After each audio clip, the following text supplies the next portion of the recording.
wow mi oh bay wow ôi buồn ô bị say men tên bong bồn buồn khóพอចេញទៅទំនងមែនតែនបងប្អូនការភ្លើងព្រាកខ្លាំងមែនតែនណាបងប្អូនណាហើយមើលទំនងដូចជានឹងក្របរ៉ុកែតមែនតែនតែម្ដងបងប្អូនហើយពិសេសមែនតែនបងប្អូនអរគ្នានៅនឹងខាងស្ដាំដៃខ្ញុំនេះគឺជារថយន្តដែលបញ្ជាក្នុងការបាញ់ក្របរ៉ុកែតបងប្អូនហើយនេះគឺជារថយន្តរ៉ាដាតែបងប្អូនបានឃើញហើយគឺវាកំពុងតែវិលហើយនេះគឺជាសកម្មភាពដែលវាកំពុងតែរេរកមុំដើម្បីបាញ់រ៉ុកែតតែម្ដងអានេះគ្រាន់តែជារថយន្តដែលយើងកែច្នៃឡើងទេបងប្អូនហើយនេះក៏ដូចគ្នាបើយើងនិយាយទៅវាថាជាទូកមួយទេប៉ុន្តែវាអាចនឹងដឹកយន្តហោះដាក់នៅលើទូកនេះបានដែរបងប្អូនហើយដូចដែលបងប្អូនបានឃើញអញ្ចឹងនេះទាំង3គ្រឿងនេះគឺជាការច្នៃឡើងដែលទំនងមែនតែនស្អាតមែនតែនហើយនេះបើសិនជាយើងមកប្រៀបធៀបជាមួយនឹងរថយន្តពិតដែលបាញ់គ្រាប់រ៉ុកែតមើលទៅពិតជាស្អាតមែនតែនបងប្អូនហើយនៅខាងមុខនោះគឺជាអ្នកដែលគាត់កែច្នៃវាហើយបងប្អូននេះជំរាបសួរក្មួយជំរាបសួរបាទក្មួយអាចជំរាបឈ្មោះជូនបងប្អូនយើងដែលកំពុងទស្សនាវីដេអូបន្តិចសិនចេញបាទជំរាបសួរបាទខ្ញុំឈ្មោះរ៉េសុវណ្ណរាជរៀននៅថ្នាក់ទី10នៅសាលាបេទីអន្តរជាតិសាខាទី22 Why do birds suddenly appear ចង់សួរក្មួយបន្តិចថាមានគំនិតអីបានជាកែច្នៃអានេះឡើងដោយសារតែខ្ញុំឆ្លាញ់ខាងបច្ចេកវិទ្យាហើយមួយទៀតមេកានិកអញ្ចឹងហើយមួយទៀតខ្ញុំឆ្លាញ់ខាងវិស័យយោធាអញ្ចឹងទើបធ្វើឲ្យខ្ញុំបង្កើតជាឡានរ៉ាដាហើយឡានបាញ់ក្រុមរ៉ុកែតនេះឡើងនេះមិនមែនជារថយន្តពិតប្រាកដហើយក៏មិនមែនជារ៉ុកែតពិតប្រាកដដែរគឺជារថយន្តហើយនឹងរ៉ុកែតដែលយើងកែច្នៃប៉ុន្តែមួយនេះគឺជា project មួយគឺជាគម្រោងមួយដែលពិសេសមែនទែនបងប្អូនមើលបើសិនយើងមិនប្រាប់ថារថយន្តមួយនេះហើយនឹងរ៉ុកែតមួយនេះគឺជារថយន្តជ័រឬក៏រថយន្តដែលយើងកែច្នៃរ៉ុកែតដែលយើងកែច្នៃបងប្អូនប្រកាសជាគិតថាវ៉ាវដូចមែនទែនឃើញទេដូចមែនទែនតែម្ដងចង់សួរក្មួយបន្តិចបាទអានេះយើងច្នៃចេញពីអីខ្លះរថយន្តមួយនេះសម្រាប់ខាងនេះគឺជាឡានហើយខាងក្រោយនេះគឺជាកាណុងបាញ់កាណុងវាធ្វើឡើងពីដងអ៊ីណុកបំពង់អ៊ីណុកអូកន្លែងក្បាលនេះយើងដាក់អីទៅក្មួយខាងនេះគឺជាជ័រស្ពតជ័រដែលយើងកាត់ធ្វើតម្រឹមជាដូចជាក្បាលគ្រាប់តែយើងធ្វើជាកម្រប់សម្រាប់បិទនៅកាណុងនេះបាទអានេះដកបានទេដកបានបាទអញ្ចឹងអានេះដកដើម្បីអីដកសម្រាប់ពេលយើងបាញ់យើងញុកគ្រាប់ចូលក្នុងហ្នឹងបាទអានេះបាញ់បានប៉ុន្មានគ្រាប់មួយបាញ់ម្ដងអាចជា2គ្រាប់ក៏បានឬក៏4គ្រាប់ក៏បានចុះអានេះស្អីនេះគឺជាភ្លើងសម្រាប់យើងដាក់លម្អឲ្យវា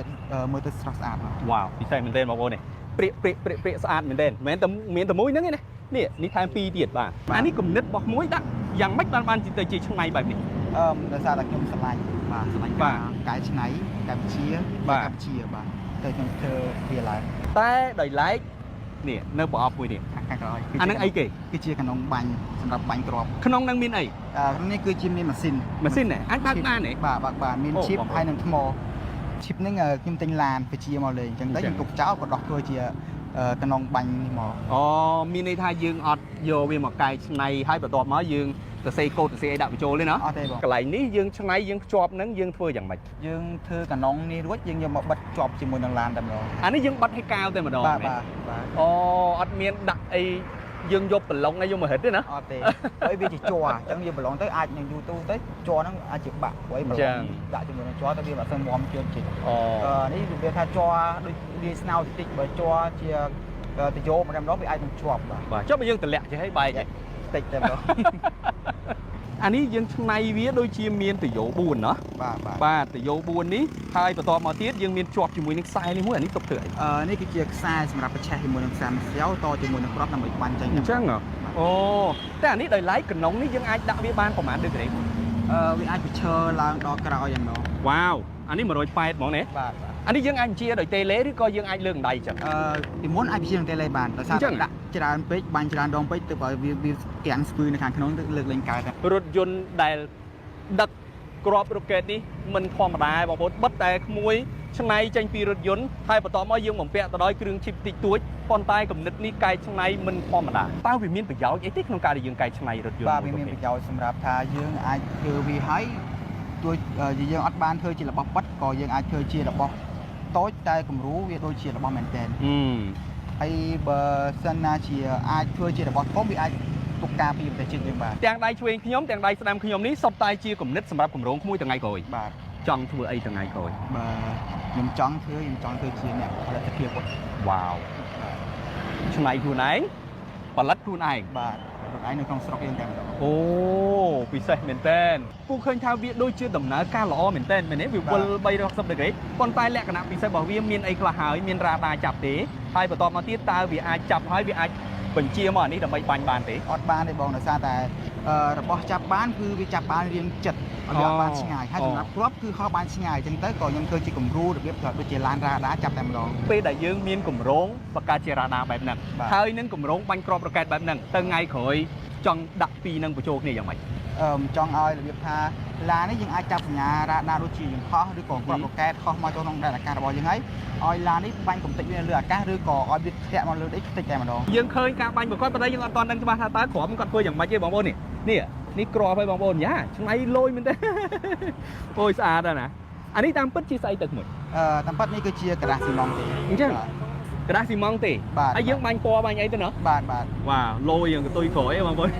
អានេះយើងឆ្នៃខ្លួនឯងដែរមែនទេបាទខ្លួនឯងដែរយើងដាក់អញ្ចឹងធ្វើអីទៅសម្រាប់ឲ្យវាហោះកុំឲ្យវាវល់ឲ្យវាហោះទៅត្រង់អញ្ចឹងហ៎បាទអូប៉ុន្តែបើសិនជាយើងដកអានឹងចេញគឺយើងអត់អាចនេះបានទេមែនទេហោះបានដែរតែវាហោះអត់ត្រង់នោះវល់ចុះអាចបាញ់ទៅលើមកយើងវិញអូខេតន់អញ្ចឹងអានេះយើងឆ្នៃយើងដាក់អានេះស្អីគេទៅនេះគឺជាឈើចង្កាក់អានេះឈើចង្កាក់ទេបាទហើយចុះអានេះមិញស្អីគេមិញឈើក្រែមឈើក្រែមយើងបាត់ជាប់គ្នាទៅណោះហើយឈើចង្កាក់នេះយើងបាត់ដែរមែនទេហើយអានេះយើងបាញ់ស្ប្រាយទៅបាទបាញ់ស្ប្រាយតាមពណ៌ដើម្បីឲ្យវាមើលទៅវារាងស្អាតកុំឲ្យជាប់ជាមួយនឹងក្រាស់ស៊ីម៉ងវាអត់ស្អាតតែអាក្នុងនេះគឺជាម៉ាសេវទេបងប្អូនណាគំនិតនឹងយើងបានមកពីណាភ្លេចសួរសម្រាប់ក្របនេះគឺធម្មតាកំវាលដូចជាកំជ្រួចបាទហើយកំជ្រួចវាត្រូវមានខ្សែដើម្បីដុតប្រឆេះបាទអញ្ចឹងខ្ញុំអត់ដុតតាមតែគេទេខ្ញុំត្រូវបង្កើតជាមួយដុំភ្លើងមួយដើម្បីកម្ដៅវាឲ្យឆេះបាញ់តែម្ដងបាទតែអានេះយើងមានបានសិក្សាពីគ្រាប់គេផ្សេងមកទេមុនពេលដែលយើងធ្វើជាគ្រាប់ហ្នឹងធ្លាប់សិក្សាដែរបងធ្លាប់សិក្សាតាមប្រទេសគេហើយយើងមើលតាមអ៊ីនធឺណិតខ្លះដែរគឺជាខ្សែយើងកាត់ហើយបាទយើងកាត់នេះប្រហែលមួយអាមមួយអាមសម្រាប់តពីកតុយមកចូលជាមួយនឹងដុំភ្លើងហើយយើងយកមកយកចូលខាងក្នុងទៀតអាហ្នឹងយើងយកចូលហើយមិនទៅមកជាប់គ្នាទេវាមានប្រហោងមួយសម្រាប់យកមានប្រហោងមួយយើងរកហ៎បាទហុកចូលដល់កន្លែងមកស្រូវប្រឆេះគម្រោងរបស់យើងគឺបាញ់ម៉ោងប្រហែលម៉ោង6កន្លះឥឡូវនេះយើងរៀបចំអីខ្លះមួយនៅពេលដែលប្រហែលថ្ងៃដែលយើងសម្រាកអត់បានថតនេះខ្ញុំរៀបចំកាយក្របហើយសេរីខ្សែស្វែវយើងឆេះតាំងជាមួយយើងដាក់ពីរជួរស្របគ្នាមកអញ្ចឹងមួយយើងដាក់តែមួយជួរទេយើងដាក់ពីរជួរស្របគ្នាវាខ្លាំងហើយឆេះលឿនពីរគ្រឿងនេះគឺទំនាក់ទំនងគ្នាទៅវិញទៅមកយើងហៅថាជួយគ្នាទៅវិញទៅមកមួយចាប់រ៉ាដាបានមួយចាប់ផ្ដើមបាញ់បន្តិចបងប្អូនអរគ្នាយើងរៀបចំក្នុងការបាញ់ហើយបងប្អូនណាតោះសវណ្ណរាជដកក្បាលគ្រាប់រ៉ុកែតចេញ1 2 3អូខេឆេះហើយបងប្អូនឆេះហើយឆេះដល់ក្របរំសេវឥឡូវហើយបងប្អូនបាទ1ទៅហើយបងប្អូនវ៉ាវ2អូ3វ៉ាវអូយ4អូពិសេសមែនតើបងប្អូន4គ្រាប់ហោះចេញទៅទំនងមែនតើបងប្អូនការភ្លើងព្រាកខ្លាំងមែនតើណាបងប្អូនណាហើយមើលទំនងដូចជានឹងគ្រាប់រ៉ុកែតមែនតែម្ដងបងប្អូនហើយពិសេសមែនតើនេះបងប្អូននេះកន្លែងនេះស្នាមខ្មៅចេញមកតែម្ដងនេះបងប្អូនអានេះវាធាក់ឡើងណាបងប្អូនណាមុនពេលដែលវាហោះទៅគឺវាធាក់ឡើងខ្មៅដីនៅកន្លែងនេះតែម្ដងបងប្អូននេះបាទវ៉ាវហើយអានេះសារនេះគឺយើងធ្វើបានល្អឆេះទាំង4ហើយការភ្លើងស្អាតមែនតើបងប្អូនហើយកំជ្រួចដែលបាញ់ចេញទៅហើយរថយន្តដែលបាញ់កំជ្រួចមួយនេះឬយើងអាចនិយាយបានថានេះគឺជាក្របរ៉ុកែតមួយនេះពិតជាពិសេសមែនទែនបងប្អូនមិនសរសើរសវណ្ណរាជមិនបាននេះគឺជាគំនិតរបស់ក្មេងប្រុសម្នាក់ដែលទើបតែរៀនថ្នាក់ទី11ទេហើយក្មួយមានគំនិតវែងឆ្ងាយមែនទែនត្បិតតែនេះវាគ្រាន់តែជាជំហានដំបូងរបស់ក្មួយមែនហើយវាជាការស្រាវជ្រាវជំហានដំបូងដើម្បីអភិវឌ្ឍវាយើងមើលទៅវាមិនមែនជាគ្រឿងម៉ាស៊ីនអីមែនទែនហើយក៏មិនមែនជារ៉ុកែតមែនទែនទេប៉ុន្តែវាជាគំនិតកែច្នៃដែលជាមូលដ្ឋានគ្រឹះសំខាន់បំផុតសម្រាប់ការអភិវឌ្ឍហើយក៏សម្រាប់ដែលយើងទៅធ្វើរបស់ពិតរបស់មែនទែនទៅថ្ងៃក្រោយដែរបងប្អូនបាទជាចុងក្រោយក្មួយមានពីអីជូនបងប្អូនយើងដែលកំពុងតែទស្សនាវីដេអូបាទជាចុងក្រោយខ្ញុំសូមជូនពរដល់បងប្អូនទាំងអស់គ្នាដែលកំពុងតែតាមដានមើលវីដេអូមួយនេះតាំងពីដើមរហូតដល់ចប់សូមបងប្អូនមានសុខភាពល្អនិងជួយទៅពុតបងប្អូនការទៅយូរណាស់សុខភាពថ្ងៃក្រោយប្រសិនបើនេះឧទាហរណ៍ថា ไปเช็คมวยนี่ตำแหน่งกาบานอย่างนั้นนะหรือก็บอกแล้วขโมยได้กอดมือกาไก่ชนายบอกขโมยให้ก็จับอารมณ์ไหมอาจจะต้องขโมยบ้านนี่ បាទអាចទៅបាទស្នាដៃសតហ្នឹងគឺ070 99 0325បងប្អូនខ្ញុំសូមបញ្ជាក់ថាសវណ្ណរាជគាត់កំពុងតែសិក្សានៅសាលារៀនបែលធីសាខាទី22 ខាងក្រោយរបងមូលគូស្រូវ បាទក្បែរជាមួយនឹងរង្វង់មូលគូស្រូវបងប្អូនអរគ្នាសម្រាប់ពេលនេះខ្ញុំបាទជាមួយនឹងសវណ្ណរាជសូមអរគុណសូមជម្រាបលាបងប្អូន